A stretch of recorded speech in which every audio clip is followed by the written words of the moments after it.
Hola a todas y todos, les damos la bienvenida a este nuevo webinar. Soy Sebastián González, investor especialista en Portfolio Solutions, y hoy estaremos revisando los principales hitos que han marcado tanto a los mercados locales como internacionales y también las perspectivas económicas tras las elecciones presidenciales del día domingo. Para esto me acompaña Alan Schlesinger, también investor especialista en Portfolio Solutions. Muchas gracias, Alan, por estar con nosotros. Muchas gracias. Y también Andrés Pérez, economista jefe para América Latina. Buen día, muchas gracias por la invitación. Gracias a ti, Andrés, por acompañarnos. Primero vamos a comenzar con una visión de los mercados internacionales para pasar a la parte local y finalmente tener nuestras perspectivas económicas para nuestro país, como les comentaba, tras las elecciones del día domingo.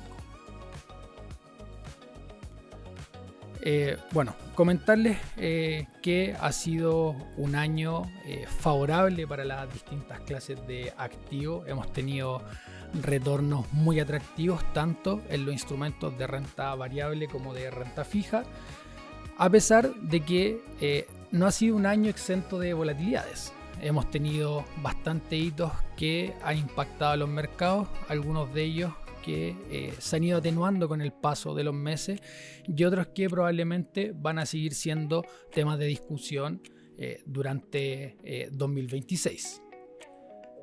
Dentro de estos principales hitos, ¿cierto? Tenemos, como les comentaba, mercados que se encaminan a cerrar un gran año en términos de rentabilidad en las distintas clases de activos, renta fija, renta variable en las distintas regiones y en las distintas categorías dentro de los instrumentos de deuda, con cierto un hito que ha marcado gran parte de este año, que han sido los recortes por parte de la Reserva Federal de Estados Unidos, donde tuvimos hace algunos días un nuevo recorte en 25 puntos base, pero también es importante comenzar a discutir qué podemos esperar para el 2026 tras algunos anuncios que han dado los miembros de la entidad monetaria.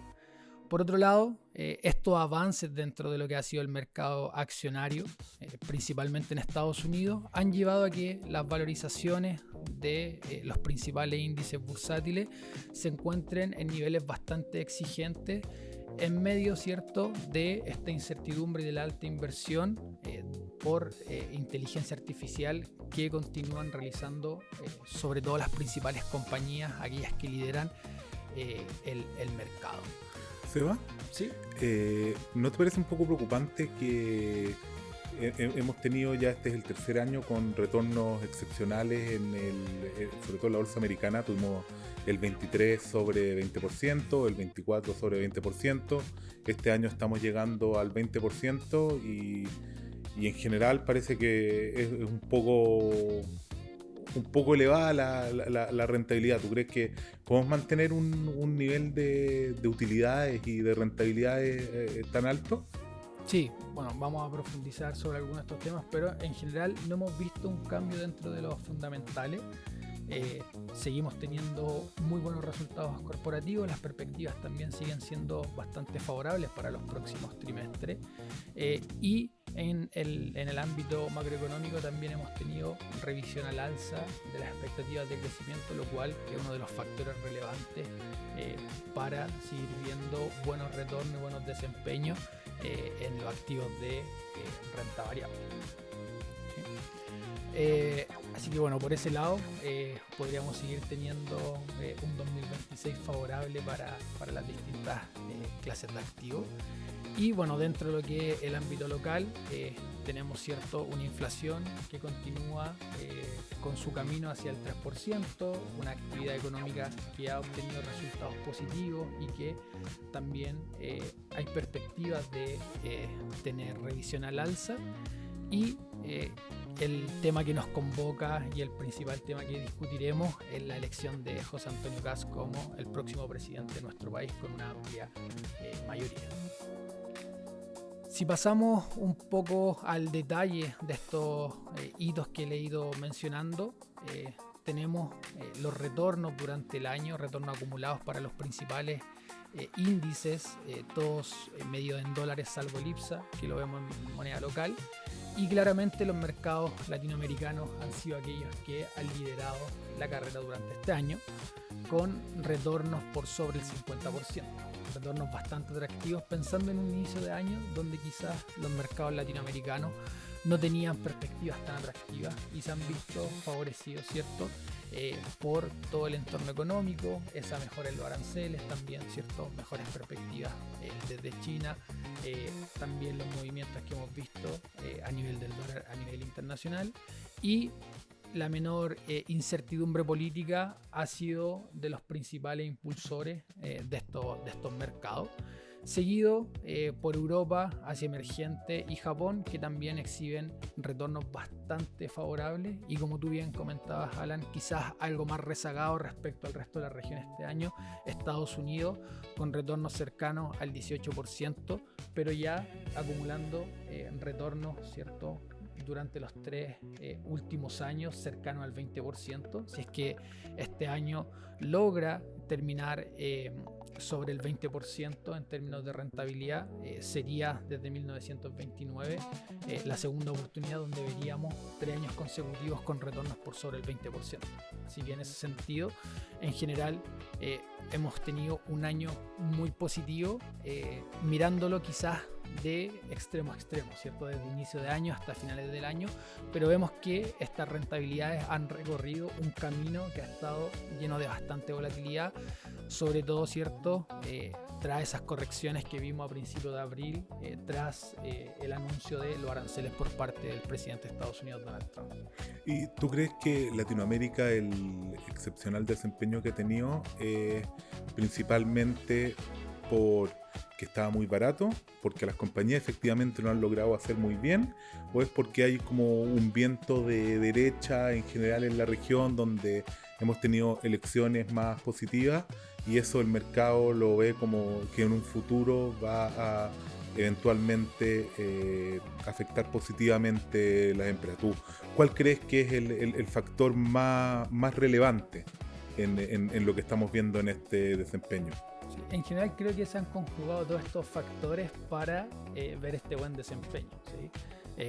Veíamos unas valorizaciones que al inicio de año estaban más atractivas, ¿cierto?, que el resto de las regiones, y probablemente también que en base a la historia, pero también, ¿cierto?, este cambio político dentro de la región, que en algún momento generó algo de incertidumbre, hoy también genera impulsos sobre la región y ha llevado a que obtenga retornos bastante positivos.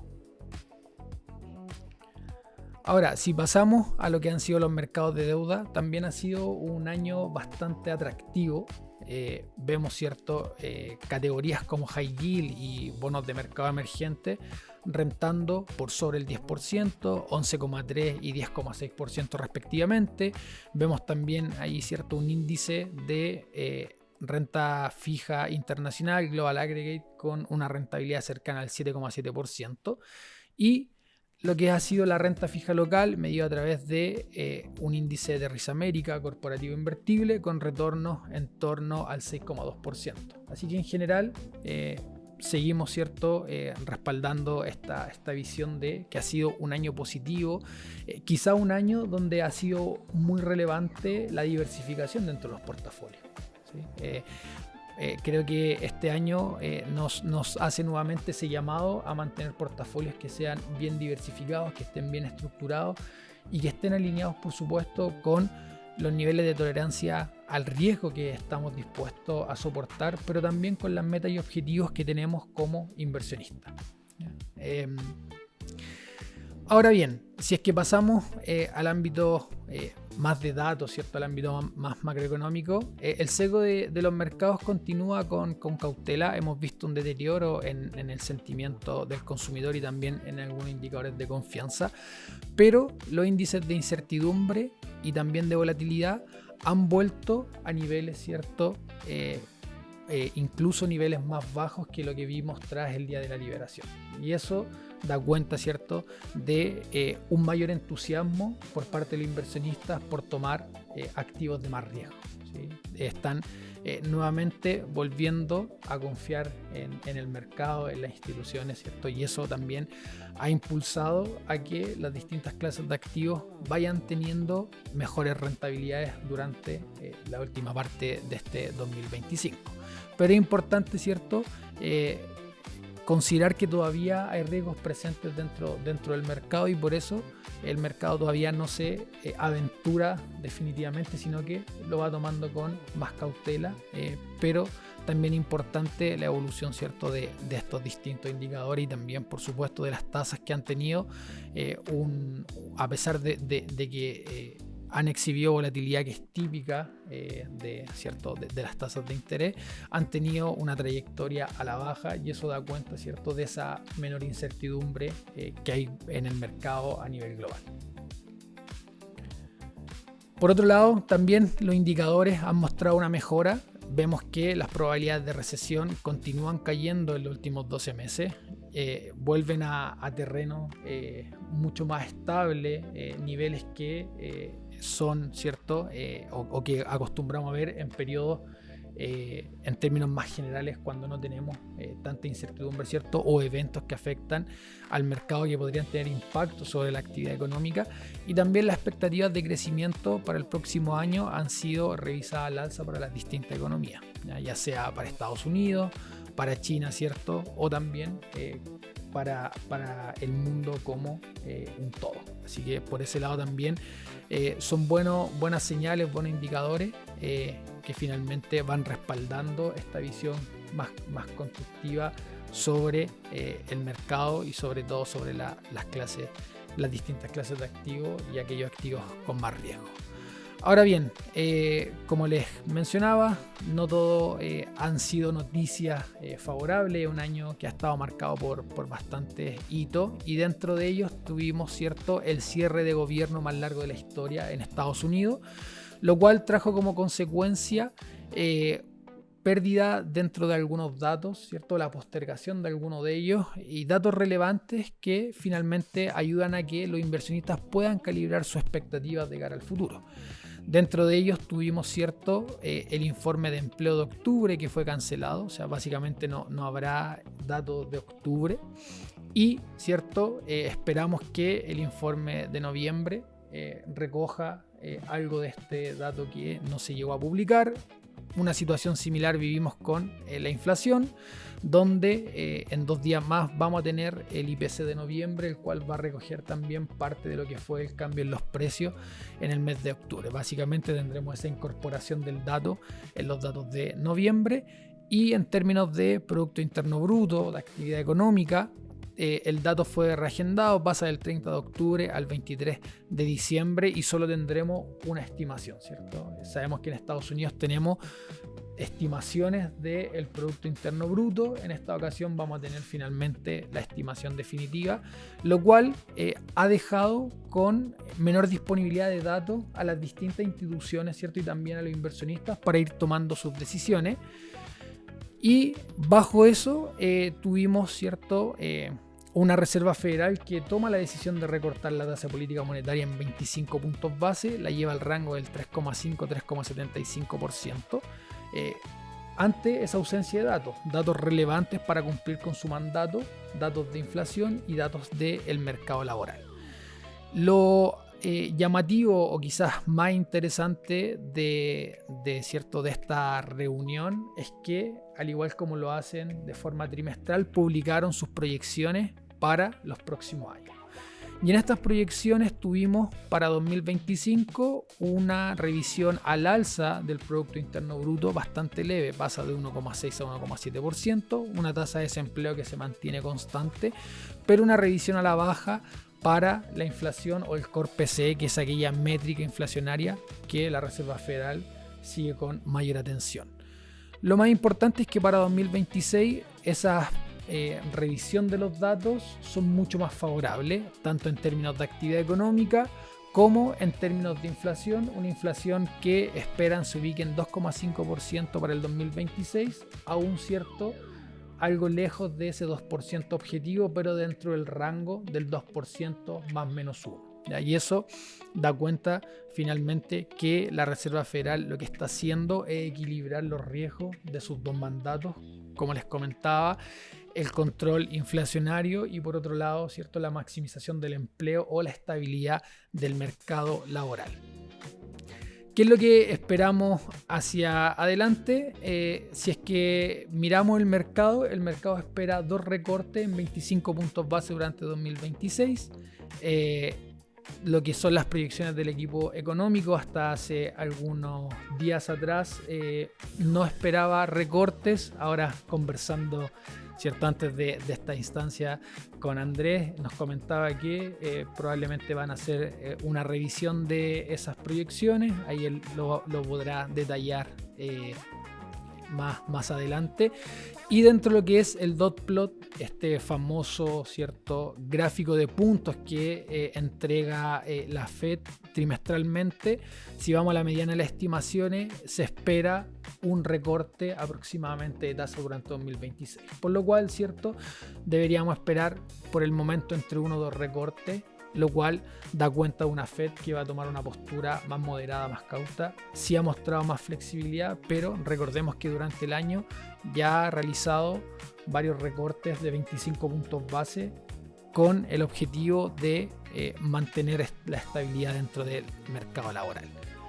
Con una inflación que aún se mantiene sobre el 2%, ya se los mencionaba, aún con falta de datos, estamos a la espera de la publicación de nuevos datos de inflación, pero todavía, cierto, deberíamos ver durante 2026 una inflación que mantiene algo de persistencia y también un mercado laboral que ha visto un aumento en la tasa de desempleo. El último dato es de 4,4%, se espera que suba a un 4,5%, pero también un deterioro en la creación de empleo no agrícola, el cual ha ido disminuyendo, teniendo impacto, ¿cierto?, dentro del mercado, lo cual también hace saltar un poco las alarmas de la entidad monetaria, hago referencia a la Fed, y finalmente por eso toma esta postura mucho más flexible en torno a la política monetaria.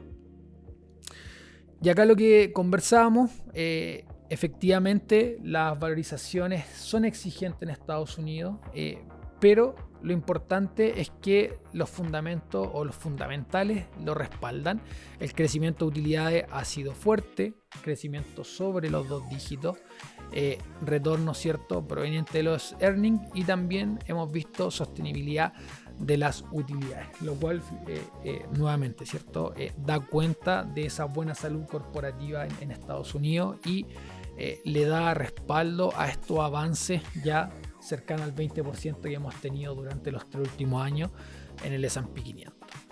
Y esto es lo que se refleja en estos gráficos, donde vemos un crecimiento de utilidades para el tercer trimestre en 13,1%.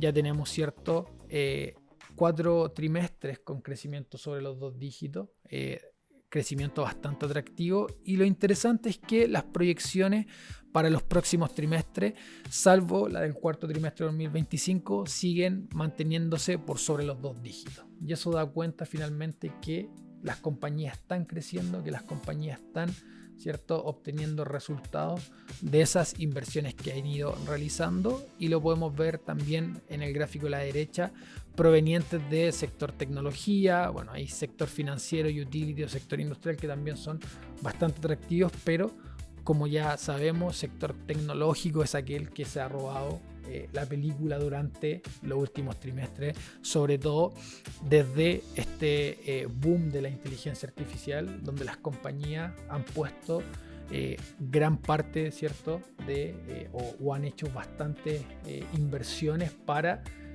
poder liderar esta carrera dentro de lo que es la inteligencia artificial. Ya a modo de resumen, en Estados Unidos, ¿cierto?, tuvimos el recorte de tasa, el crecimiento continúa mostrando resiliencia, podríamos esperar un crecimiento en torno al 2% para el 2026. En Europa la actividad ha sorprendido al alza, ¿cierto?, este año ha mostrado resiliencia en la demanda interna. China alcanzaría su meta de crecimiento autoimpuesta para 2025, a pesar, cierto, de algunos datos que han estado bajo lo que se esperaba, y también ha tenido revisiones importantes dentro de las proyecciones de crecimiento para 2026, pasó de 4 a 4,5%.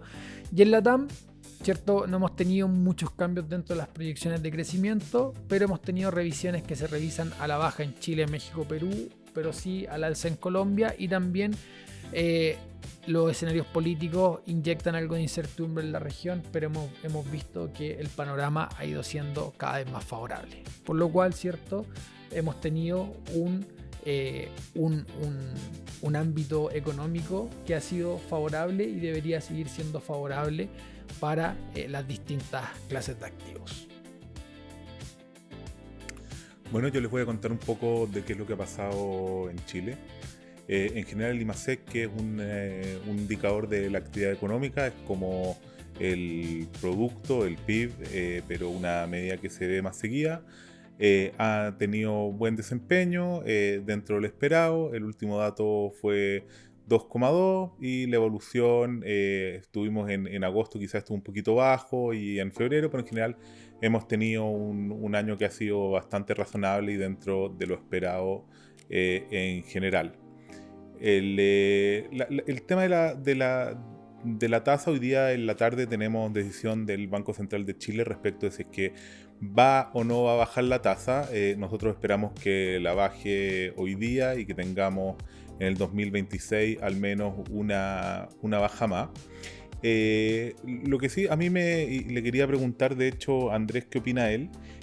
Respecto de que aparentemente con el nuevo gobierno de Kast podríamos tener una contracción fiscal, es decir, el gobierno va a gastar menos plata, y eso en la economía es equivalente a subir la tasa. Entonces, si eso, Andrés, ¿tú crees que podría eventualmente hacer que el Banco Central compense con bajas adicionales, o no están viendo algo de ese tema? Bien, gracias. A ver, yo creo que efectivamente el presidente electo durante la campaña tiene varias medidas que más bien son pro crecimiento. Entonces pueden haber algunas medidas que son de recorte de gasto, pero a su vez eso sería compensado por una recuperación de la inversión privada que va por otro canal. Ahora, también hay muchas dudas sobre cuánto efectivamente puede bajarse el gasto. Hay que recordar que en Chile, por lo general, el gasto se legisla a través de la ley de presupuesto. Entonces, en ese sentido, eso ya se legisló, ya sabemos más o menos cuánto debería crecer el gasto el próximo año, que debería ser algo menos que 2% real, y con importantes variaciones a lo largo de los distintos componentes. Hay que, quizás un dato que no conocen, pero la inversión pública el próximo año está presupuestada a caer 13%, no sé si sabían, pero es un gasto, una caída relevante. Entonces, me parece que puede caer un poco el gasto el próximo año con medidas administrativas. ¿Cuánto puede caer? Quizás 0,3 puntos del PIB, menos $1.000 millones. No me parece algo que sea tan significativo como para que el Banco Central lo considere para requerir un impulso monetario mayor a lo que ya se ha señalado. Bueno, y el IPC o la inflación de Chile esperamos que esté en torno al 3,7, quizás con los últimos datos vamos a estar un poquito más abajo, en torno al 3,5, pero esperamos para 12 meses que lleguemos al 3%, que es en el fondo la meta del Banco Central. La meta oficial entre 2 y 4, pero siempre hemos apuntado en el fondo al 3%, y el mercado piensa que vamos a llegar al 3% el próximo año, y el equipo económico de Itaú también piensa lo mismo. Sí, un tema, quizá un dato que puede ser interesante para la audiencia, pero hay que recordar que la inflación el año pasado en enero fue súper alta, porque tuvimos uno de los reajustes de los precios de electricidad, y este año se proyecta que debiésemos de tener una caída en los precios de electricidad por todos estos temas que tuvimos con los errores de la implementación de los precios de electricidad. Con ello es muy probable que la inflación en términos interanuales llegue al 3% tan pronto como enero. Entonces vamos a llegar al 3%, después oscila en torno al 3% durante el primer trimestre, incluso después caiga por debajo del 3% durante el segundo y vuelva a converger hacia el 3% a lo largo del año. dado los datos que hemos visto, al parecer el panorama económico local se ve bastante favorable. Quizás no son las cifras que nos hubiera gustado ver, pero vemos un crecimiento positivo, una inflación que debería volver pronto al 3%, y bueno, una tasa de política monetaria que al parecer está cada vez más cerca del rango neutral. En general, eso me da la sensación de que deja un buen panorama para 2026 en términos económicos en nuestro país. Sí, a mí me parece que Chile al final del día es un país que es súper ordenado, tiene un orden en general económico que anda muy bien. A diferencia de quizás otros países de la región, entonces independiente un poco del gobierno, si es que hace algunas medidas más hacia un lado o el otro, la economía como un todo es bastante resiliente, y si bien no estamos creciendo a los 7% que teníamos en los 90, igual el país lo está haciendo bien, y yo creo que también le da un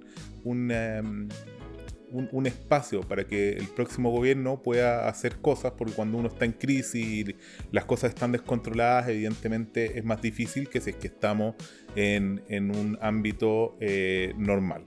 Ahora, obviamente hay espacio para que eventualmente tengamos un IPC que sea efectivamente 3%, y que tengamos algo más de crecimiento, que sería muy bueno para el país. En general esto es lo mismo. En este gráfico muestro básicamente que las expectativas de inflación están ancladas y están en torno al 3% para los próximos 12 meses, que es lo que esperamos. Ojalá, como dice Andrés, que sea más temprano en el 2026 que tarde. Yo creo que sería una excelente noticia para todos. Este es un gráfico muy interesante. Esto es un instrumento que se llama Credit Default Swaps, que básicamente es cuánto cuesta comprar un seguro de deuda chilena. O sea, si es que la deuda chilena no me pagara, ¿cuánto tendría que comprar yo un seguro para que me pague? Entonces, mientras más bajo sea la prima que se paga por ese seguro, significa que el país es más confiable, porque es barato asegurarse de que no vaya a caer en default o no pago. Chile hoy día tiene un nivel muy bajo, está en torno a los 50 puntos base, eso es 0,5%. Llegamos a estar en la época de la pandemia a casi 1,8%. Hoy día está súper bajito, y eso nos muestra básicamente lo que hemos conversado, de que si bien hemos tenido algunos temas de desórdenes fiscales y temas que han salido en las noticias, en términos macroeconómicos generales, Chile es un país sólido que si bien no tiene una deuda muy baja, está lejos de ser una deuda alta, es incomparable con los países desarrollados. Entonces esto es un gran indicador de la solidez macroeconómica chilena. Respecto del tipo de cambio y el cobre, estamos hoy día en torno a los 913 pesos, y tiene varios factores. El tipo de cambio, hay factores que son más fundamentales o que es más dependiente de cosas más duras, y hay algunos factores que son que dependen más del sentimiento de mercado. Entonces lo más importante es evidentemente el precio del cobre, porque mientras más suba el cobre, más dólares entran a Chile, y si entran más dólares, entonces uno tiene que pagar menos pesos por ese dólares, porque hay más dólares. Eso en términos generales. Y lo otro es la diferencia de las tasas de interés, pero como hemos ido hasta ahora más o menos en línea con la Reserva Federal, eso no ha influido tanto. Y otro gran tema es el tema político y cómo es percibido Chile para el futuro. El mercado nos ha mostrado que ya estaba en los precios, como suele ser que el mercado se adelanta a lo que pasa, las encuestas daban por ganador a Kast, no sé si con la ventaja que ganó o no, pero lo daban hace tiempo y el dólar ha ido bajando en torno a eso, y de hecho el lunes el dólar se mantuvo más o menos en los mismos precios que estaba el mismo viernes. Así que en ese sentido el dólar se ha mantenido en torno a los 910, entre los 910 y 920 pesos. Ahora hemos tenido en general en el mundo una debilidad del dólar. Eso a mí me parece, no sé si es que ustedes estarán de acuerdo o no, que igual beneficia al final del día a Estados Unidos, porque Estados Unidos, como es un gran deudor, si es que sus dólares valen menos, al final debe menos. Entonces eso lo beneficia en cierto sentido. No sé si ustedes están de acuerdo o no. No tengo mayores contraargumentos con tu visión, la verdad. Sí. Entonces, yo creo que puede ser, ciertamente hay factores coyunturales particulares, pero yo creo que también puede ser algo de diseño del presidente Trump, de decir, mira, en realidad tener un dólar un poquito más débil no es tan malo para la economía americana. En términos de renta fija, si bien las tasas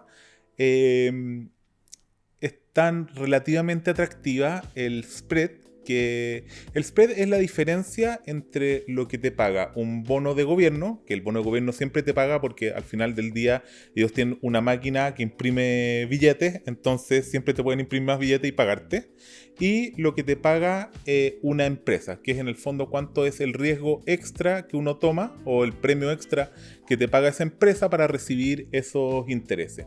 Hoy en día esos spreads están un poquito apretados o bajos en comparación a la historia, teniendo, por ejemplo, el spread bancario en torno a los 70 puntos base, 0,7%.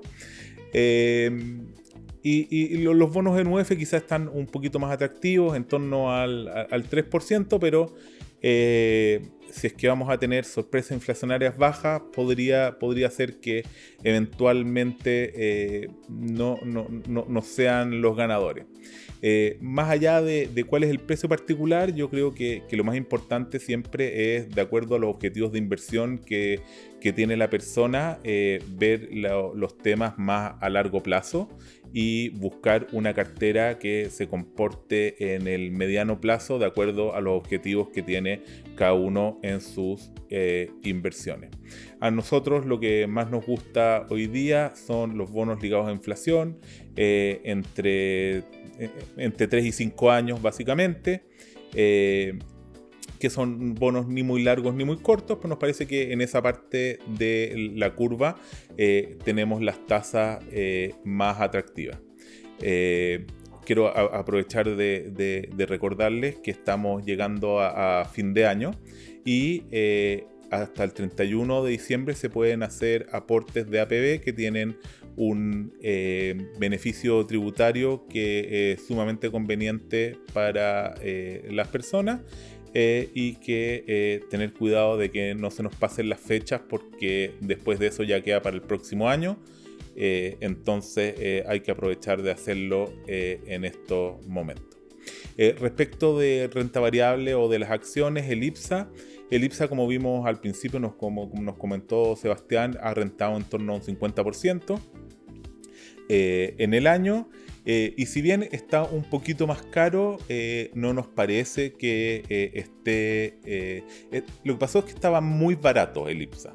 Y hoy día, con las utilidades que han presentado las compañías y con el cambio en los precios, estamos en cerca del promedio del IPSA. Entonces no quiere decir de que el IPSA va a tener el próximo año un mal año. De hecho, las proyecciones no son negativas para el IPSA ni mucho menos.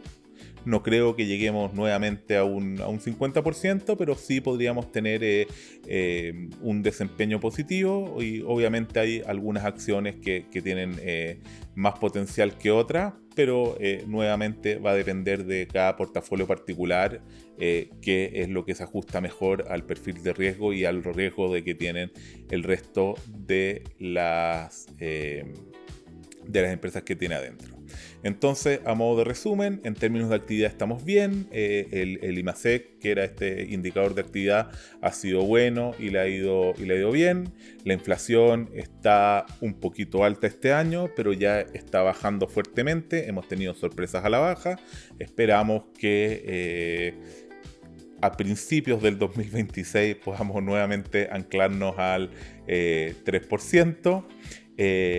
Las tasas de interés están en el nivel que están, quizás los spreads un poquito apretados, pero podríamos encontrar algo más de oportunidad entre 3 y 5 años ligado a inflación. Y ahora vamos a ver el tema del escenario político, que voy a dejar a Andrés que nos pueda comentar, que es el experto. Bien, me dejaron a mí las cosas más difíciles, pues veo. Está perfecto, bien. A ver,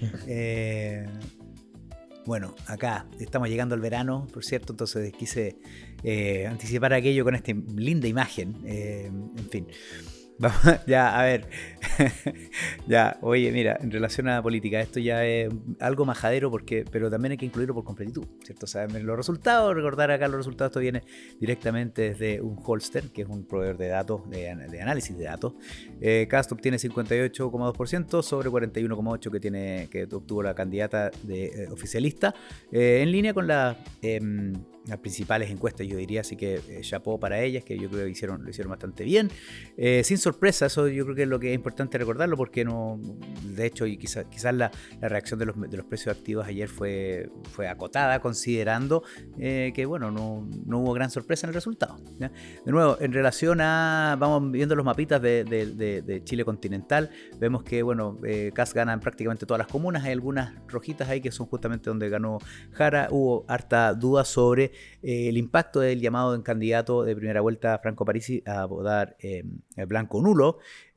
Igual es increíble que hubo cerca de 950.000 votos nulos y blancos, o sea, no es menor, ¿ya? En general, en las elecciones presidenciales los votos nulos y blancos alcanzan entre 2 y 3%, y ahora fue cerca de 7%, o sea, no deja de ser.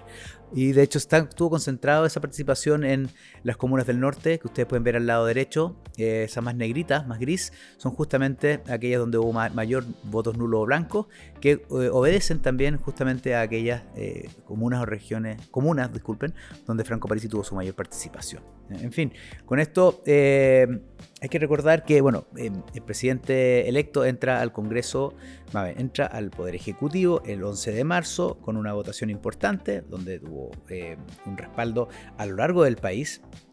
Pero de nuevo, los partidos de derecha no alcanzan una mayoría en ninguna de las dos cámaras, ¿ya? Entonces, de todas maneras, para realizar ajustes estructurales a la economía, por ejemplo, lo clave de la parte tributaria, eso requiere mayoría en ambas cámaras. Entonces, es cierto, está cerca de obtener una mayoría, pero va a requerir alguna negociación. En la Cámara lo más probable es con el PDG, el Partido de la Gente, que hay que recordar que ya es la segunda mayor bancada dentro de la Cámara de Diputados, o sea, es importante. Y de hecho esto ocurre al tiempo en que la diputada Pamela Giles ha señalado su interés en ser presidenta de dicha Cámara. Entonces eso puede dificultar un poco el paso de reformas que quiera impulsar el presidente electo. Andrés. Adelante, sí. Una vez que logre pasar la reforma, digamos que efectivamente logra el apoyo y puede pasar las reformas que le gustaría pasar al presidente electo, ¿cuánto tiempo se demora que efectivamente podamos ver esos efectos en la economía? Porque yo entiendo que por mucho que se hagan leyes, entre que las leyes pasan y que vemos efectos reales, hay un tiempo. O sea, no porque digan que va a ser menos permisos para construir, al día siguiente van a empezar a aparecer grúas en Santiago. Sí, muy buen punto. Primero que todo, mira, un poco de contexto que no lo mencioné antes porque no quería interrumpir mientras estaban dialogando antes, pero hay que recordar que Chile así como otras economías emergentes exportadores de commodities, estamos con un tremendo viento de cola. O sea, realmente quizás no nos hemos dado cuenta, pero con el cobre en los niveles de precios que está y el precio del petróleo en los niveles bajos que se encuentra, es un tremendo espaldarazo para nuestra economía. Entonces, de por sí hay que pensar que la economía debería ir de menos a más con o sin la reforma. Entonces podremos crecer incluso más si es que se logra avanzar rápidamente en una agenda pro crecimiento. Ahora, yo creo que conviene recordar a la audiencia que el foco de la administración entrante está más bien en la faceta de seguridad, migración, control de orden público, y en una segunda derivada viene la parte de la agenda económica. Por cierto, la agenda de seguridad sí tiene un impacto sobre la expectativa de los hogares y las empresas, ¿cierto? Y vendría muy bien por el lado productividad que las empresas, por ejemplo, en los hogares, dejáramos de invertir en tener más reja y más seguridad e invirtiéramos esos recursos hacia otros fines, ¿ya? Ahora, una reforma tributaria que reduzca el costo del capital debería tener un efecto sobre algunos sectores, especialmente construcción, entre otros, pero eso yo creo que se debería ir con más fuerza más bien hacia el año 2027. ¿Y tú crees que el tema migratorio no podría causar un aumento en los costos laborales si hay más formalidad y al final del día menos inmigrantes que hacen ciertos trabajos muchas veces más baratos de lo que lo están dispuestos a hacer los chilenos? ¿Podría eventualmente subir los costos laborales sumado a las nuevas leyes de las 40 horas y todos esos temas? ¿No podría ser de repente más negativo? Un gran punto. A ver, varios temas, pero mira, yo creo que hay ciertos sectores que dependen más de la fuerza de trabajo o del empleo que viene foráneo, ¿cierto? Por ejemplo, el sector agrícola. Pero por lo general, el empleo en ese sector es a través de una migración regular. Entonces me cuesta pensar que mayores restricciones o eventuales expulsiones masivas, como las que se han propuesto, tengan un efecto significativo sobre el mercado del trabajo en su conjunto, ¿ya? Ahora, es cierto que durante los últimos años se aprobaron distintas medidas que elevaron el costo del trabajo de manera importante. Estamos hablando del salario mínimo, estamos hablando de la ley de 40 horas, ahora la reforma de pensiones. Ojo, que todo eso tiene un efecto sobre el costo del trabajo y por ende la demanda por trabajo y la rentabilidad de ciertas inversiones.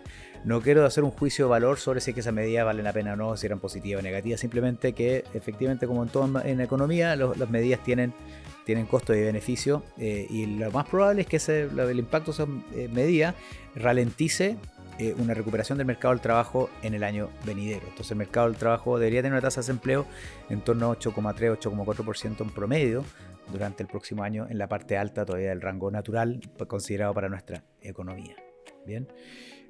Bueno, entonces acá volviendo a las medidas, acá mencioné el foco en medidas en seguridad y migración, orden público también, por cierto. Entonces no nos debería sorprender que durante las primeras semanas, o incluso el mismo día, el 11 de marzo, el presidente electo actual anuncie medidas más bien, y proyectos de ley que sean, por ejemplo, de un artículo bien simple, que sean fáciles de avanzar en el Congreso, muy concentrados en seguridad y migración. Después viene la parte de permisología, tratar de avanzar a través de medidas administrativas, regulatorias, pero también por el lado legislativo.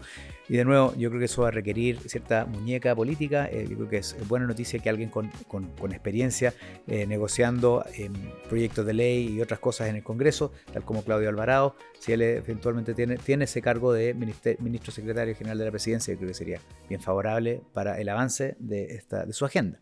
Ahí, Andrés, da la sensación de que el equipo con el cual va a trabajar el cierto presidente electo va a tener mucha relevancia dentro del avance de los proyectos. Correcto. Y por otro lado, también da la sensación de que parte, ¿cierto?, de las cámaras va a apoyar algunos de estos proyectos en la medida que el gobierno cuente con un porcentaje de aprobación relevante, que me imagino se espera en un inicio esté en torno al 60% que fue la votación.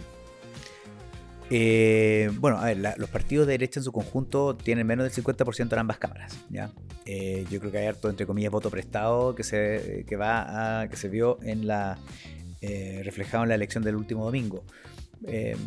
Yo creo que va a haber consenso para avanzar en medidas relacionadas a seguridad, migración y orden público, pero no me queda del todo claro cuánto de eso va a haber también para impulsar más medidas que, por ejemplo, de recorte de gasto fiscal. O sea, yo creo que un gasto, por ejemplo, si queremos avanzar en una reducción del impuesto corporativo, eso de alguna manera va a tener que contemplar mayores ingresos en otro frente, ¿ya? O recorte de gastos. Y yo creo que ahí es donde cuando se empiezan a cortar, por ejemplo, ciertos programas mal evaluados, que todos estos programas tienen padrinos políticos a lo largo del Congreso o en el mismo Poder Ejecutivo, y eso, cuando uno empieza a cortar ahí, yo creo que va a ser más difícil asegurar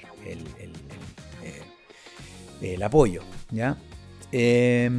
Bueno, por el lado de... bueno, yo creo que es importante... Hay que recordar que el fondo de los dolores de nuestro sistema político han persistido, en el sentido de que desde el 2015 que hubo una reforma al sistema binominal, entonces ahora es muy fácil ser independiente, es mucho más fácil. Las barreras de entrada para ser electo son más bajas, entonces esto deriva de una fragmentación y polarización del sistema político. Eso no ha cambiado. Es probable que durante los meses que quedan, en la administración que va hacia adelante busque reducir esta fragmentación a través de una reforma del sistema político. Eso sería favorable, ¿ya? Ahora, también se enmarca la última elección de Chile en un contexto donde hay un mayor giro hacia políticas pro mercado en otras economías de la región.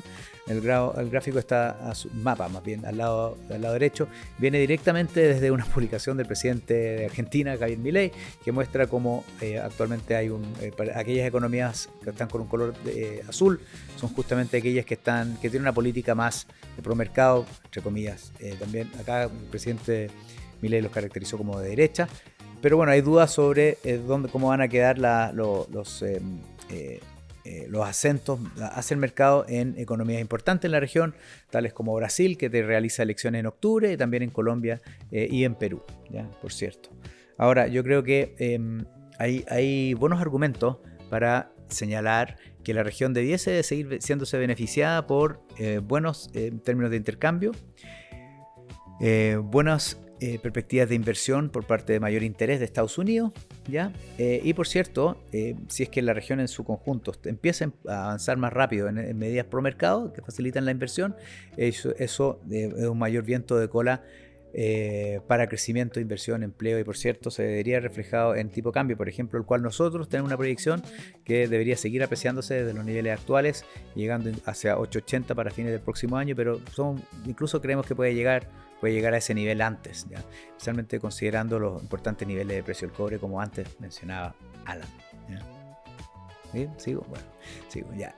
Bueno, por el lado de expectativas económicas, ya lo mencionó Alan antes, pero si ustedes miran el gráfico al lado izquierdo, las expectativas para los próximos años siguen subiendo, ya están en 2,4 para este año, y las perspectivas de crecimiento para los años venideros también siguen subiendo. Nosotros proyectamos para este año 2,4%, ¿ya?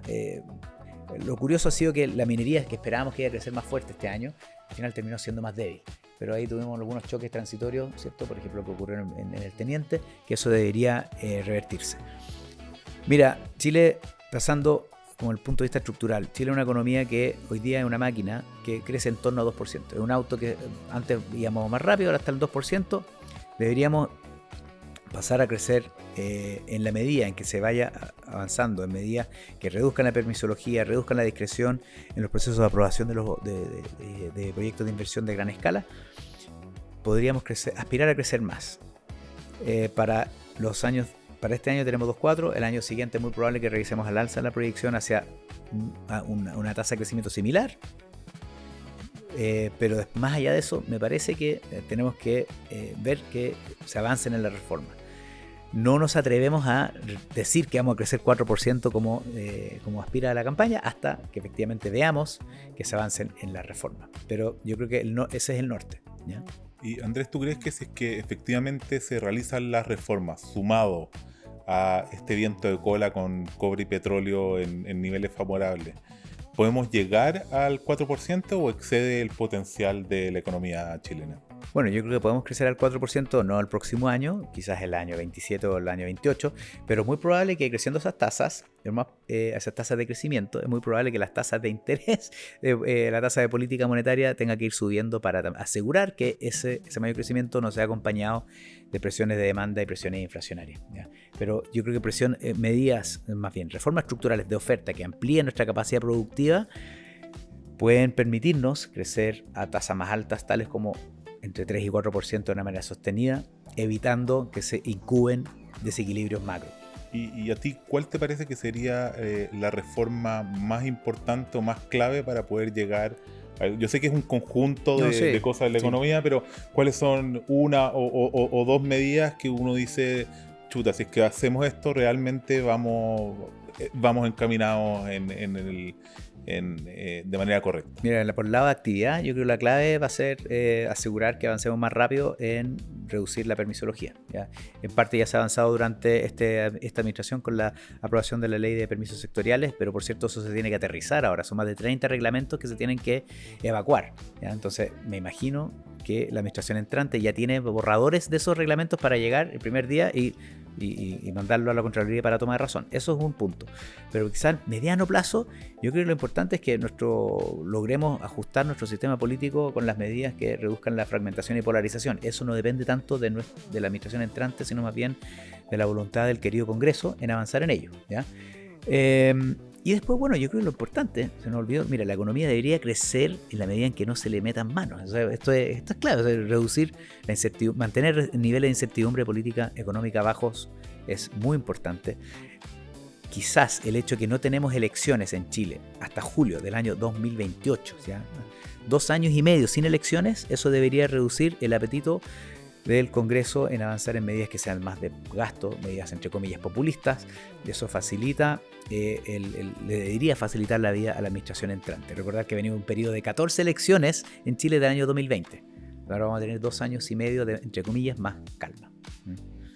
Bueno, estamos llegando quizás al final. No sé cuánto más tiempo tengo, pero si no hay preguntas o si no sigo nomás, ya bien. Quizás un argumento clave, mira, venimos de Chile de 2 años de contracción de la formación bruta de capital fijo, de la inversión. Usted puede mirar el gráfico que está a su lado izquierdo, cómo fue la evolución de la formación bruta de capital fijo promedio en años anteriores. Entre el 2010 y 2013 fue el último gran ciclo de inversión minera en Chile. La inversión crecía cerca de 10% anual. Después, el año 23-2024 tuvimos una contracción en promedio, ¿cierto? Entonces ahora, este año deberíamos crecer en torno al 5% para la inversión. El próximo año, lo más probable es que en torno al 5%. Y se han ido revisando paulatinamente esas proyecciones al alza. Esto va de la mano de que, bueno, con estos precios del cobre, difícil no invertir en minería. Y eso es lo que hemos visto según los catastros. Ustedes pueden ver al lado derecho la inversión privada para los próximos 5 años sigue subiendo.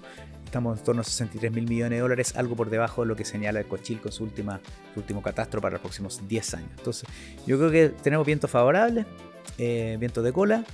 Tenemos un conjunto de medidas que son más bien de pro mercado. Y con ello yo creo que hay buenas perspectivas para que la economía siga desarrollándose de una manera favorable y creciendo más que 2% en el horizonte de los próximos años, pongámoslo de esa manera.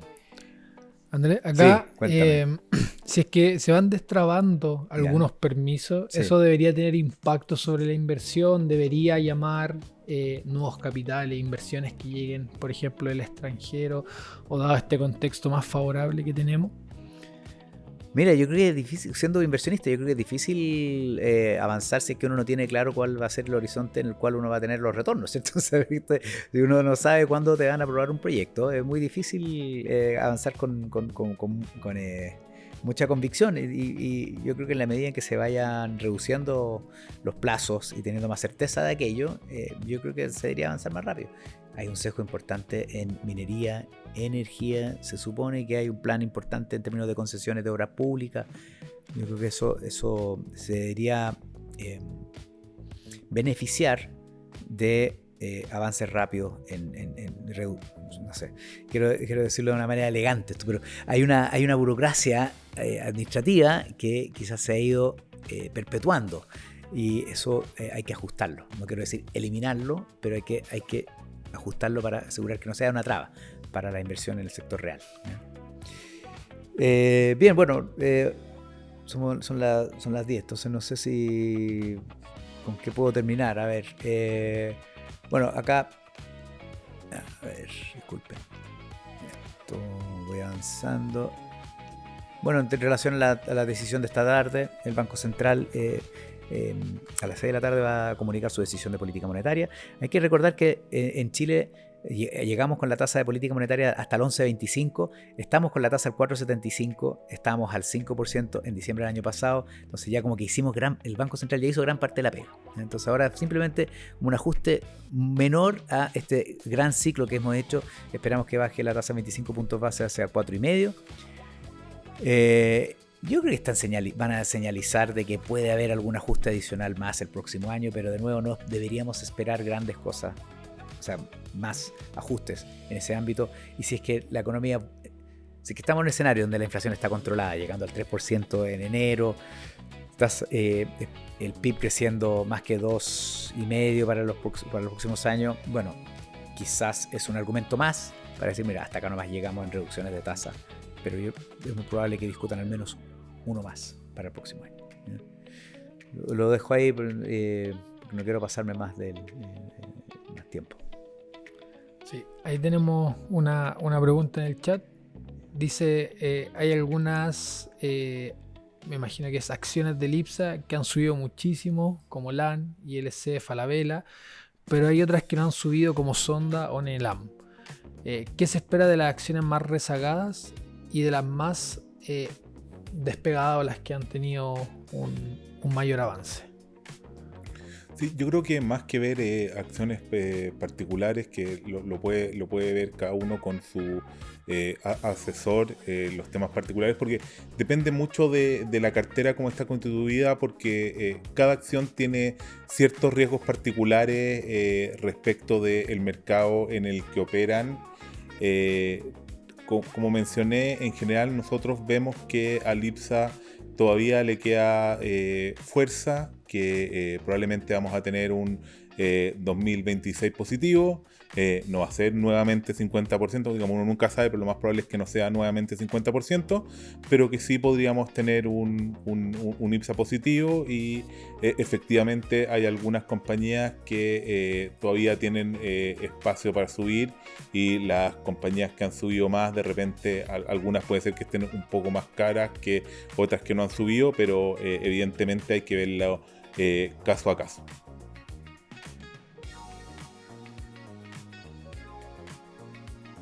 Creo que no tenemos más preguntas en el chat.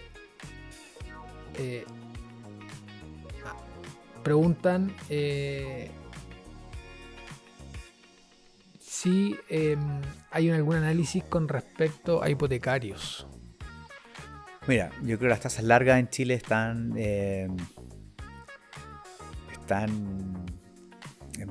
a ver, veo pocos argumentos para que sigan bajando los niveles, las tasas largas.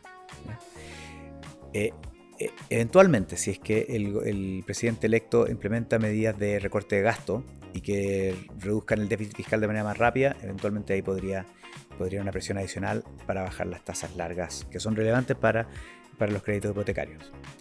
Tenemos una visión de que las tasas largas en Estados Unidos van a seguir elevadas de una perspectiva histórica, simplemente por los problemas que ellos tienen por el lado de la sostenibilidad fiscal y, por cierto, relacionado al mayor premio por riesgo que se requiere en un contexto de mayor incertidumbre en Estados Unidos. Entonces, vemos dificultades para que las tasas largas caigan mucho más. Sí, yo estoy de acuerdo, y también va a depender un poco qué es lo que pasa al final con cuál es el régimen definitivo de las AFP, que son los grandes tenedores de la tasa larga, y que ahí hay un póker entre las AFP en cómo manejan ese stock. Entonces, sumado a lo que dice Andrés más la AFP, yo creo que estamos más o menos en precios. Podría eventualmente haber algo de baja, pero no creo que vaya a ser significativo. Y bueno, también nos preguntan sobre la inversión extranjera en la bolsa local. Evidentemente los extranjeros han estado entrando a Chile. La posición total no es tan grande. Básicamente ha vuelto la inversión histórica que se había ido cuando la TAM estaba negativo. Hay espacio para que sigan llegando y también es parte de los factores porque creemos que el IPSA eventualmente puede tener alzas el próximo año. Sí, ahí efectivamente en la medida que se va haciendo más atractivo el panorama, como lo mencionaban anteriormente, hay mayor incentivo. Sobre todo también creo que en un año donde la diversificación ha sido muy relevante para los portafolios de seguir, ¿cierto?, buscando oportunidades y mercados que estén atractivos en términos de valorización respecto a otras regiones en el mundo. También nos preguntan qué sectores industriales del mercado local esperan que sean los que puedan tener un mejor desempeño en 2026. Sí, bueno, yo creo que en general este foro es más para hablar de temas generales. Yo creo que en temas general del IPSA es positivo, como mencioné, pero no quiero meterme en acciones particulares porque es muy dependiente de qué es lo que pasa con cada cartera y cada persona. Entonces dar una recomendación así tan general no me parece tan responsable. Sí, yo por el punto de vista macro, de nuevo, yo creo que hay ciertos sectores que pueden... a ver, me cuesta pensar en la construcción, por ejemplo, el sector construcción debería ir de menos a más en el tiempo, ¿ya? Porque de hecho está en niveles bastante bajos en términos de actividad económica. Después, no sé, hay que pensar que el impulso que hemos tenido por el lado de los flujos turistas extranjeros Argentina-Chile debería moderarse hacia adelante. Entonces yo creo que quizás eso puede afectar a ciertos sectores, el comercio, por ejemplo, ¿no? Que ha sido un sector, ahí lo veíamos en Limasec, que ha tenido... ha sido sorprendentemente resiliente, pero sí, efectivamente, sí, nos ha llamado la atención. Bien. Sí, bueno, y reforzar simplemente la última pregunta que nos llega en el chat. Si vemos algo más de espacio para acciones locales, lo hablábamos, todavía las valorizaciones han ido aumentando, en línea, ¿cierto?, con este retorno cercano al 50% que han tenido las acciones locales. Las elecciones fue uno de los factores que afectaron durante este año, pero también tenemos la reforma del sistema de pensión y también, por supuesto, esos avances que vimos en los países de la región que también tuvieron impacto en la parte local, y ahí quizás tenemos algo más de espacio, quizás no como lo mencionaba Alan, en la magnitud de este 2025, pero los resultados corporativos siguen siendo favorables. Podríamos ver algunos flujos también que en la medida que el panorama sigue siendo atractivo.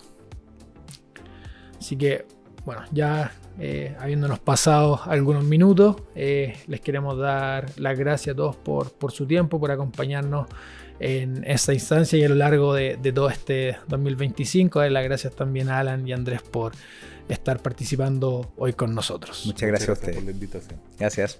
Éxito.